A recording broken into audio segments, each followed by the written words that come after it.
Olá pessoal, bom dia, com muito amor e carinho e a paz do Senhor Jesus Cristo a todo o povo de Deus no mundo. Tudo bem com todos?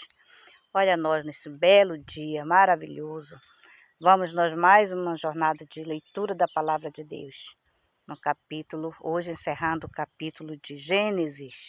E eu convido vocês, venha comigo e vai deixando aquele like, se inscrevendo, compartilhando o canal, para juntos semearmos a palavra do reino e do amor de Deus a todos aqueles a quem o Senhor quiser enviar. Amém? Querido e maravilhoso Espírito Santo, venha conosco em mais uma jornada de leitura da Tua Palavra. Venha nos instruindo o caminho a seguir, em nome de Jesus. Amém. Então, queridos, vamos mais a uma leitura no capítulo 48. Nós vimos aqui que Jacó adoece e ele vem proferindo a bênção profética sobre os seus. Então, nesse período, José levou os seus filhos para o pai conhecer e abençoar, porque ele ficou sabendo que seu pai estava muito doente e foi até na cidade onde o pai estava. Então, lá, quando ele colocou os filhos dele, colocou ele no lado direito, do lado esquerdo, e Jacó cruzou os braços, assim mesmo como o pai dele, Isaque, tinha feito sobre Saul e sobre Jacó. Ele abençoou também dessa forma. Então, a gente vê que a história dos descendentes ia se repetindo, e ele fez a bênção final, aí no capítulo 49, a gente já vê que o Jacó deu a bênção profética, né? E nessa bênção houve toda assim uma declaração, como descreve alguns aspectos do caráter e do destino de cada tribo de Israel. Ele chamou cada filho e fez a sua bênção profética, e usando o nome de animais, usando comparações, como seriam as suas descendências e suas tribos, os seus descendentes e tribos, e como eles seriam. Isso aí é um aspecto muito importante, porque através dele, ele descreveu o futuro de cada um, né? Assim como Isaac havia prenunciado antes de morrer o destino de Jacó e de Saul, também Jacó se refere profeticamente ao futuro dos seus 12 filhos. Então, ele fez isso. Em todo esse relato, do 48 ao 50, a gente já vê isso. Aí depois houve a morte de Jacó. E lá o faraó ficou sabendo, José foi liberado, ele pediu para lamentar e chorar muito a morte do seu pai. Ele foi para o enterro e fez exatamente como ele tinha pedido, que ele enterrasse ele lá naquela capela de Macpela, onde Abraão enterrou Sara, onde ficaram todos os descendentes naquele lugar, exceto Lia, que foi enterrada em outro, com muito pesar, ele falou aqui, porque não ficou lá naquele mesmo onde ele tinha comprado aquele campo. Então, aqui se sucedeu toda a história de José. Aqui nós vimos como foi toda a trajetória, o que Deus transformou, o que Deus tirou do poço ao palácio, e como Deus transforma o nosso problema, em bênção. O Senhor transforma o problema de cada um quando nós se apegamos a Ele, quando nós obedecemos a Sua palavra. Então vamos entender mais um pouquinho aqui dessa história. Os irmãos de José, eles tinham medo de que ele nunca o perdoasse por ter desejado a sua morte e vendido como escravo. Em Gênesis, no capítulo 50, 20, nós vemos que José teve uma atitude amável, ao dar aos seus irmãos a certeza que ele o havia perdoado, né?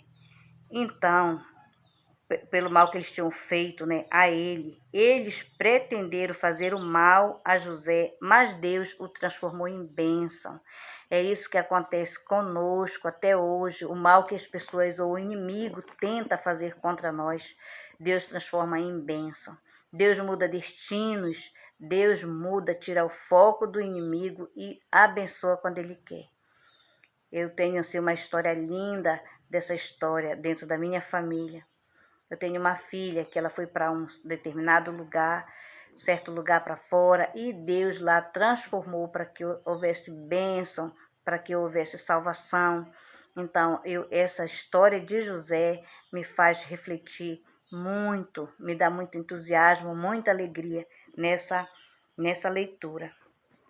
Porque é impressionante a quantidade de vezes que Satanás prepara a armadilha para nós com o objetivo de nos fazer o mal e de nos destruir. Mas quando Deus se envolve no assunto, né? Quando Deus se envolve no assunto, ele toma o que Satanás fez com a intenção de nos destruir, ele transforma para que isso venha a nosso favor. É isso que acontece. Então, ninguém pode fazer as coisas funcionarem assim, mas Deus pode. Ele pode pegar qualquer situação negativa e, através do seu poder, e operar milagres, usá-la para nos tornar mais fortes e perigosos para o inimigo do que jamais seria sem essa intervenção. O inimigo passa a ter medo quando o Senhor entra no assunto, o inimigo sai em retirada, não é mesmo? Então, nós vemos acontecer isso no nosso dia a dia, no meio do nosso familiar, conosco mesmo, quando Jesus entra numa história, quando nós colocamos na mão do Senhor. Então, eu encorajo a não desperdiçar sua dor, seu sofrimento. Se você entregá-la a Deus, Ele usará. E Ele me usou, Ele usa qualquer um para que nós possamos fazer o trabalho do Senhor, não é mesmo? Então, nós temos que aprender a tomar uma postura assim como José, né? Ele teve que aprender a deixar de lado a amargura, o ressentimento, a falta de perdão, né? Então, isso acontece com a gente. Temos que deixar para lá qualquer tipo de ressentimento contra qualquer pessoa. Que a nossa luta não é contra a carne, como diz a palavra de Deus, e sim contra os principados, as sortes malignas que opera neste mundo, não é mesmo? Então, queridos, se formos feridos, é importante não permitir que a dor se perpetue através de uma postura amarga, de um ressentimento. Quando odiamos as pessoas, só ferimos a nós mesmos. Isso é muito real, né? Que nós só transmitimos aquilo que somos. Não perderíamos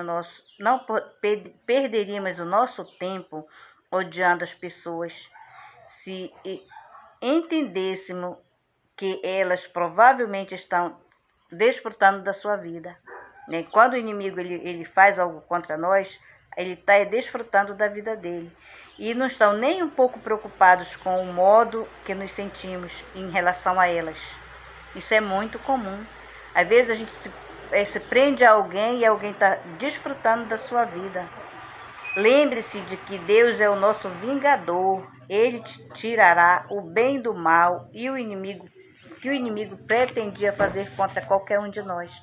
Então, convido você a entregar sua vida a Jesus, obedecer os seus mandamentos e fazer como José fez, sair de um caos e colocar Deus na história e ser bem-sucedido. Amém? Somos convidados a isso. Leia e releia essa mensagem que ele vai se encaixar direitinho em cada situação, assim como se encaixou na minha. Então, venha comigo nos próximos vídeos e eu oro por você e receba meu abraço. Amém?